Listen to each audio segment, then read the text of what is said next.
ప్రపంచ ఆరోగ్య సంస్థ 1993 నుంచి టీబీ విముక్తి కోసం, టీబీ నివారణ కోసం ఈ కార్యక్రమం చేపట్టిందనమాట.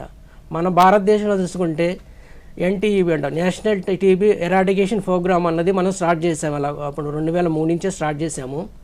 కాకపోతే ఏంటంటే ఉన్న లక్ష్యాలను మనం ఎక్కువగా పొందలేకపోతున్నాం, దాన్ని దరిజారలేకపోతున్నాం.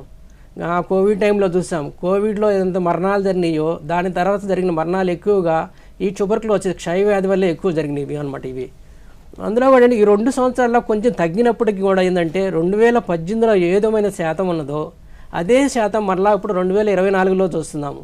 దీని అర్థం ఏంటంటే కంట్రోల్ చేయడం చాలా తక్కువగా ఉంటుంది.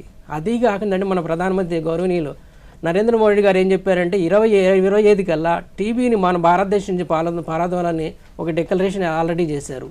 దానిలో ఆ లక్ష్యాన్ని చేరుకోవటంలో అంటే కొంచెం వెనకబడి ఉన్నామా అన్న కార్యక్రమంతో ముందుగానే ప్రపంచ దేశాలకి మనమే ఒక దిక్సూచిలాగా ఉండాలి. 2025 కల్లా టీబీని భారతదేశం నుంచి పారదోలాలనే కార్యక్రమంతో ముందుగానే ఈ 100 రోజుల కార్యక్రమం చేసాం. అందులోనే కాకుండా ఏంటంటే అందరినీ దీనిలో భాగీదారం చేయాలి. అందువల్ల జన్ భాగీదారీ కార్యక్రమం భాగంగా కార్యక్రమం భాగంగా ప్రతి సామాన్యుడి దీనిలో కార్యక్రమంలోకి రావాలని, అందరి చేత శపథం చేయించాలని, ప్రతిజ్ఞ చేయించాలని దీనిలో భాగంగా చేసుకొని ఇది చేస్తున్నాం.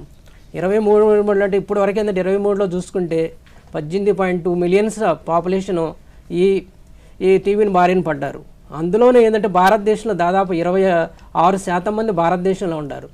టోటల్గా చూసుకుంటే 14 లక్షల మంది ప్రజలు టీబీ వ్యాధితో చనిపోతుంటే దాదాపు 4 లక్షల మంది భారతదేశంలో చనిపోతున్నారు. అందులో కూడా ఏంటంటే భారతదేశం, ఇండోనేషియా అంటే దేశంలో ఈ రేటు చాలా ఎక్కువగా ఉంటుంది అనమాట. ఇంత బర్డెన్ చాలా భారతదేశంలోనే కాకుండా అభివృద్ధి చెందిన చాలా ఎక్కువగా ఉన్నది.